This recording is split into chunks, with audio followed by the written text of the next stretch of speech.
গত ৫ দশকেরও বেশি সময় ধরে শিবির বাংলাদেশের প্রত্যেকটি ক্যাম্পাসগুলোতে আসলে পার্টলি তারা হচ্ছে ওপেন রাজনীতি করেছে, কিন্তু মোস্টলি তারা খুবই সিক্রেট রাজনীতি করেছে।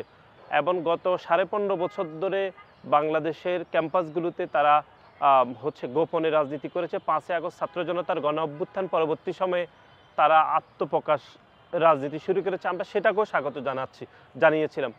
কিন্তু আমরা দেখেছি শিবিরের একটি পক্ষ সবসময় গোপন আঁতাতের মাধ্যমে তারা খুনি সংগঠন, যে সংগঠন ইতিমধ্যে নিষিদ্ধ হয়েছে, সেই সংগঠনের সাথে রাজনীতি করেছে, যেটি গণমাধ্যমে প্রকাশিত হয়েছে।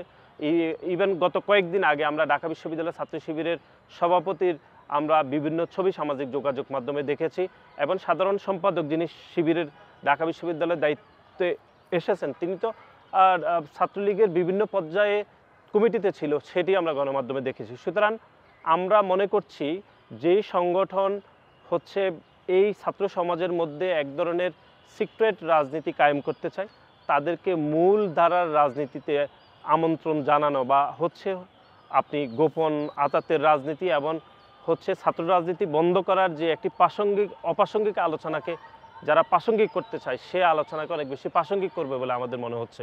সেজন্য আমরা আসলে শিবিরকে ওই ২৮টি সংগঠনের এই বৈঠকে আমরা আমন্ত্রণ জানাইনি, এবং আমরা বিশ্বাস করি যে গণতান্ত্রিক বাংলাদেশের যেই গত ১৫.৫ বছর ধরে যে সকল ছাত্র সংগঠনগুলো আন্দোলন সংগ্রাম করেছে এবং প্রকাশ্যে সেই গণতান্ত্রিক আন্দোলন করেছিল, আমরা সেই সকল সংগঠনকে আমন্ত্রণ জানিয়েছিলাম।